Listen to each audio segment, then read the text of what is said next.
Arinaldo Rodrigues, Fausto Neto e Jacaúna Medeiros estiveram no Engenho Cangaçá. Aí é o busto dele. Foi posto em praça pública em 1951. Está lá no artista plástico que fez aqui. Cidadão, quando Francisco de Paula chegou no Engenho Cangaçá, em 1905. E aí depois do tempo Passou a ampliar mais.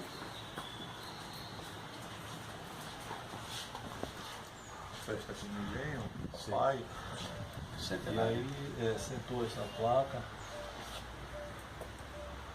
5 de setembro de 2005 foi quando completou 100 anos da aquisição dessa propriedade Francisco de Paula Corredera. Era bicameral. Tinha Câmara e Senado. Pernambuco tinha o Senado. E o Senado foi destituído. Mas foi destituído e Dr. Luiz, o pai da mamãe, sempre foi apegado a essas coisas de antiguidade. E quando o Senado foi destituído, fez um leilão da mobília do Senado. Antigamente as coisas eram mais difíceis, não se jogava fora. E essa mobília aqui pertenceu ao Senado pernambucano. Toda essa mobília? Não. Essa cadeira. Muito. Nós estamos fazendo a matéria aqui no Engenho Cangaçá, né? Ao longo dessa semana, e no próximo dia 10 de janeiro, São Lourenço da Mata completa 128 anos de emancipação política. E estamos aqui ao lado de um, que é Antônio Corrêa de Araújo, Antônio Cangaçá, né, que tem uma família tradicional aqui na nossa cidade. Inclusive, um dos membros da família fez parte da comissão, né, do desmembramento, do início da cidade de São Lourenço da Mata. E Tonho, recebendo a gente aqui no Engenho, vai contar um pouco dessa história, né, da família Corrêa de Araújo, que inclusive tem muitas figuras da família também, que passou no período inserido na política a nível de Estado e a nível de Brasil. Na verdade, nós somos daqui de São Lourenço, nossa família tradicionalmente daqui. Essa propriedade que nós estamos em Cangaçá foi adquirida por Francisco de Paula Corrêa de Araújo, a quem dá o nome na avenida principal da cidade, meu bisavô. Chegou nessa propriedade em 1905. Então, estamos até aqui até hoje participando e teve algumas propriedades, não só essa, mas algumas propriedades em São Lourenço, Camaragibe, nessa região. Dr. Francisco de Paula, ele fez parte da Junta de Conciliação para a criação do município. Então, se juntaram eles e mais duas outras membros importantes da cidade e fizeram a criação do município. Então, além da Junta de Conciliação, ele foi prefeito por mais 3 vezes. Teve como herdeiro político seu filho Luiz Francisco Corrêa de Araújo, como a comunidade conhece, Dr. Luiz Corrêa. Dr. Luiz Corrêa foi prefeito do município por 3 mandatos e exerceu atividade econômica aqui na cidade. Atividade na área agrícola, pecuária. Você só trabalhava economicamente com a cana ou a família trabalhava com outros processos na área? A família, já vindo do meu avô, Dr. Luiz, tinha uma serraria aqui em São Lourenço. Sim. E a gente tem outras atividades na área de construção civil, a gente tem atividade na área de pecuária fora de São Lourenço, fora do estado de Pernambuco. A gente tem atividades derivadas. Toda a família tem envolvimento, até profissionais na área de saúde, Ricardo, que é médico aqui, várias outras atividades. O Engenho Cangaçá não se resume apenas nesse hectare que vocês hoje moram, né, que é a sede do Engenho. A área era bem maior, bem extensa. O Engenho Cangaçá é uma propriedade rural, como todos os engenhos na época, que tinha em torno de 500 hectares, 522 hectares, para ser mais exato. Meus antepassados, Dr. Luiz, papai, mãe, desenvolveram atividades de loteamentos. Então, a cidade cresceu, exigia morar para os habitantes, e como a propriedade do Engenho Cangaçá é uma propriedade muito próxima ao centro da cidade, então começou a surgir os loteamentos dentro de São Lourenço, loteamento do Vila do Reinado, Vila do Rosário, Vila do Patriarca, Andaraí, Sinal Verde e diversos outros loteamentos. Então, São Lourenço passou a ter uma propriedade que era uma única inscrição imobiliária para uma propriedade com mais de 2.500 inscrições imobiliárias. Vocês, uma história que essa família tem, vocês têm algum livro publicado, pretendem publicar isso? Porque são muitos anos, é uma história de quase fundação da cidade. Não, nós não, nossa família, apesar de ter participado da história de São Lourenço, nós não temos nenhuma biografia definida, nem nenhum livro publicado. Pelo que a gente percebe aqui no engenho, vocês têm imóveis, né, de época. Vocês procuram manter isso, vocês gostam do rústico, ou vocês gostariam sempre de manter essa originalidade do que era o engenho? Não só na mobília, como vocês estão vendo, como em tudo. A gente mantém, a gente sente que a gente tem uma responsabilidade de manter um pouco da história da época. Então nós mantemos todas as características do imóvel, mantemos as características da mobília, mantemos as características lunares de tudo, tentando manter da melhor forma possível, para que um dia conte a história alguém que não tenha participado na época. Essa história conta o início de São Lourenço da Mata, vocês preservam, e a gente percebe isso com muito cuidado, com muito carinho. Vocês têm trabalhado isso, por exemplo, com estudantes que possam fazer visitas aqui, pessoas que queiram visitar a cidade e a história de São Lourenço aqui. Há uns 10 anos, 15 anos atrás, eu desenvolvi um trabalho com as escolas municipais que recebia, por diversas vezes, eu me lembro que era toda quinta-feira que eu destinava a isso, que aí recebia os alunos das escolas municipais situadas no município, para a gente demonstrar um pouco da história do nosso município. Já fizemos isso no momento, não estou fazendo, mas a gente já fez isso. E é uma forma de se pensar, a gente abrir isso de uma forma... Aqui é uma casa que tem uso, minha mãe mora aqui. Essa história, eu acho que é a história do... diríamos que não só do cidadão de São Lourenço, é uma história de Pernambuco.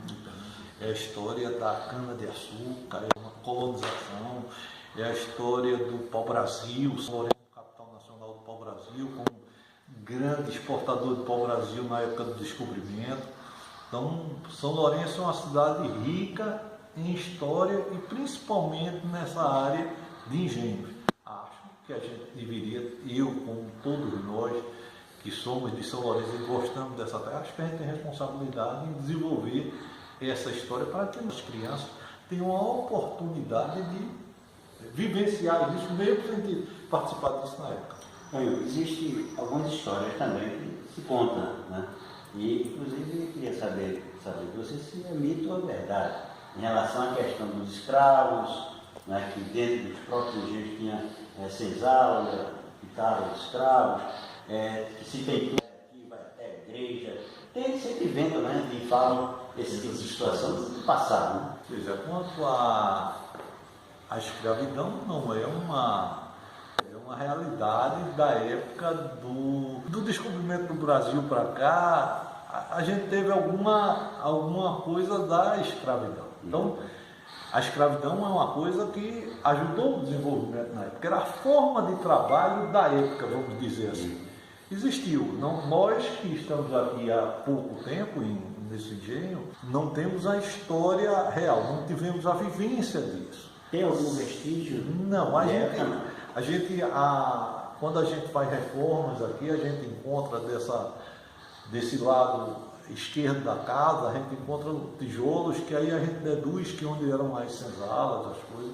Como esse era um engenho antigo aqui da região, né, e muito próximo a Recife, a gente acredita que possa ter tido em algum tempo. Túneis. Daqui para fora, não. Existem alguns túneis que algumas pessoas falam que são drenagem, outras pessoas falam que são de escapar, algumas falam... Bom, aí existem alguns túneis, alguns caminhos aqui no centro em acesso, vamos dizer, da igreja em direção ao Capibaribe. Por isso que encontram-se e falam-se que é área de drenagem. Mas não tem nada de história real sobre isso. A gente, agora dia 10 de janeiro, estamos comemorando aí 128 anos de São Lourenço da Mata. Nós estamos aqui, né, e emancipação do município. Nós estamos aqui na sede do engenho Cangaçá, onde começou a história, literalmente, de São Lourenço da Mata, com a família dos Correias, né, de Araújo, que aqui está aqui representada por Antônio Correia, né, conhecido nosso, Toninho de Cangaçá, contando um pouco dessa história. É importante, nós, vamos dizer que minha descendência direta do meu pai, Aloysio Correia, era uma pessoa que era muito ligada à preservação. Então, nós temos não só essa propriedade, nós temos algumas casas aqui no centro de São Lourenço, e que toda ela que a gente vai fazer uma reforma, sempre a gente se preocupa em agregar a ela materiais contemporâneos, que sejam relativos à idade do imóvel, para que não choque, para que haja uma preservação. Vamos dizer, o alto da igreja é uma área que a preservação lá deveria ser mantida. A gente tem algumas coisas que a gente luta pela preservação, para poder exatamente isso, para a gente poder amanhã ter uma história viva que possa ser contada quem não presenciou mais, no sentido de a gente criar, vamos dizer assim, que um apelo, não de Toninho, de Antônio Correia, mas um apelo da comunidade de São Lourenço, para que tenha um local onde vá lá e veja exemplares. E a família Correia, nesse caso, iria contribuir? Não tenha dúvida, a gente contribui não só com exemplares, como a gente contribui com, vamos dizer, a mais do que isso, com presença, com história, levando dados de história que a gente tem, que às vezes até nunca foram catalogados, mas a gente tem que ouvir dizer, né? São coisas importantes no nosso município. Isso pode ser até atraente economicamente para o turismo. Não tenha dúvida, não só o atrair o turismo e a receita, como tornar o cidadão de São Lourenço mais são-lourencense. A juventude hoje, sem o conhecimento da história, que olhar para um móvel desse, talvez ela vá dizer que é um móvel velho. Não tenha o valor que eu tenha de ter convivido a vida toda, ter a sorte de ter convivido com essa cultura diariamente. Inclusive uma capela muito bonita que foi construída recentemente, né? Recentemente. Mas está aí também para a gente mostrar que belíssimo. Parabéns, eu estava olhando ali, meio por fora, mas também foi muito bem feita, inclusive no estilo, né? Preservando as características da época. Mesmo ser uma coisa moderna, preservar a coisa da época. E hoje, sabendo que existia um mundo e por que você chegou aqui. Então, simplesmente você não chegou aqui simplesmente um toque de mágica. Você chegou porque teve toda uma sequência de histórias de pessoas que viveram antes de você, para você chegar aqui. E que bom que você mantém essa forma de conduzir, né, a logética, né, a cultura da família, a história da família, porque muitas vezes tem pessoas da própria família que não tem muito interesse e tal. Não, aquilo ali ficou no passado. Mas você não, você vem mantendo isso, né, e mantendo com muita inteligência, muita sabedoria, se inteirando de tudo que passou. Eu acho que o ser, o homem, é fruto do meio que vive. E se eu sou assim, talvez eu tenha recebido dos meus pais, dos meus avós, essa responsabilidade de a gente continuar com essa, vamos dizer assim, com essa preservação. A coisa mais importante que a gente encontra é a preservação. A gente tem que ter o desenvolvimento, mas nunca abandonar a preservação. E a gente vê que agora está chegando na capela aqui, a sua mamãe, né? Minha mãe. Está chegando aqui na capela. O que a senhora sentia, assim, esse desejo de ter uma capela aqui na... Porque é a família toda católica, minha mãe muito católica. Eu sempre tive uma devoção muito grande a São Miguel. E tinha sempre essa ideia de construir uma capela a São Miguel. E ficou do jeito que a senhora queria? Foi. O espaço, né, a localização, tudo a senhora pensou... A localização dependeu muito de Toninho. Foi né? ele que localizou essa capela. Para ficar mais próximo de casa e tal, É. pensando no conforto de todos também, né? Pois é. Para a história do município é muito enriquecedor, porque você tem uma história viva. Você acompanha de perto, você sabe, está ali. É verdade? Porque essa casa, essa área aqui, eu já morei toda para preservar essa área. Porque eu sei que futuramente os filhos, netos vão vender nessas áreas, vai ter loteamento, vai ter condomínio, vai ter... Tudo vai acontecer. Mas isso aqui eu queria preservar. É porque agora já, meus filhos já todos casados, e aí eu precisei recuperar essa casa, aí vim morar aqui. E outra coisa, viu? A senhora está de parabéns, né? Toninho, que tem essa capacidade de tentar manter de qualquer forma, Exatamente. né, a coisa funcionando E eu conto muito do com jeito meus que está, filhos. né? E os meninos estão sempre ouvindo a senhora e procurando atender da melhor forma, né? Exatamente. Tanto que está aí, né? Essa igreja belíssima. Essa capela aqui foi construída em 4 meses. Olha para aí, 4 meses. 4 meses. E sempre com a supervisão da senhora. Porque tinha uma data marcada, que era o casamento do neto. Francisco. Francisco? É filho de Betânia, minha filha. Aí, como ele desejou casar aqui, eu disse, vamos fazer a capela. E ficou Vamos fazer muito para bem casar feito. na capela.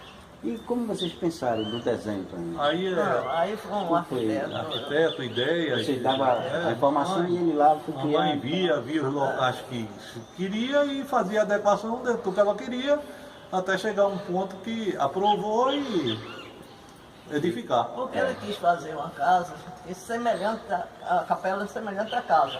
Com essas arcadas, igual a casa. Uma coisa que Fosse uma extensão da casa, por exemplo, né? Pensasse dessa forma, né? O Engenho Cangaçá é a história de São Lourenço da Mata, acho que ela começa por aqui. Não é? Aqui é o marco zero da história São de São Lourenço Lourenço da Mata. cresceu com terras daqui de Cangaçá, loteamento, não sei o que, cresceu desde o tempo de papai. É verdade.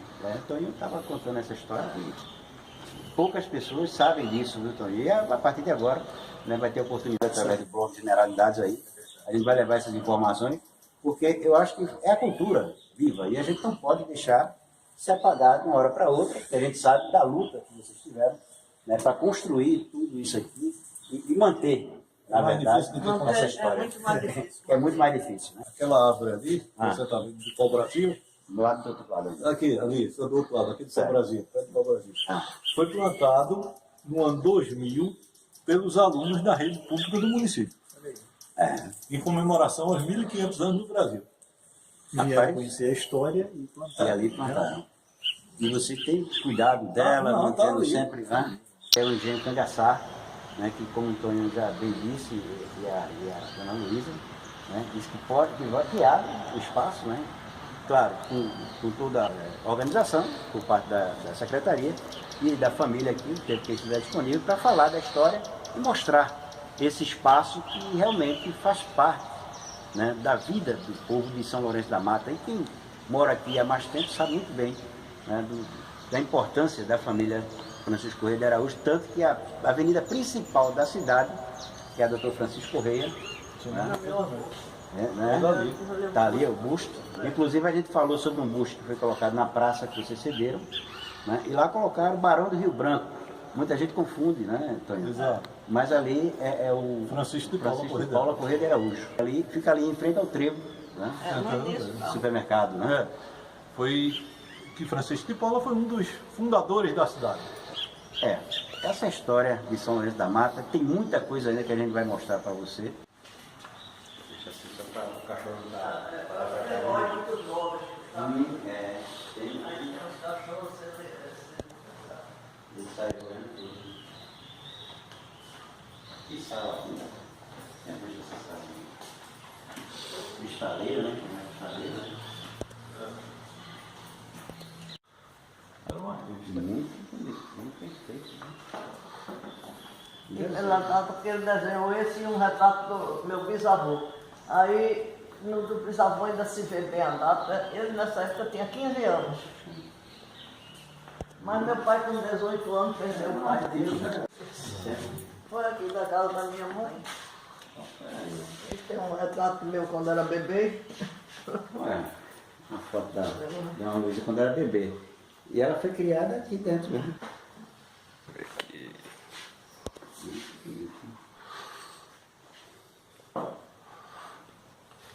Paisagem.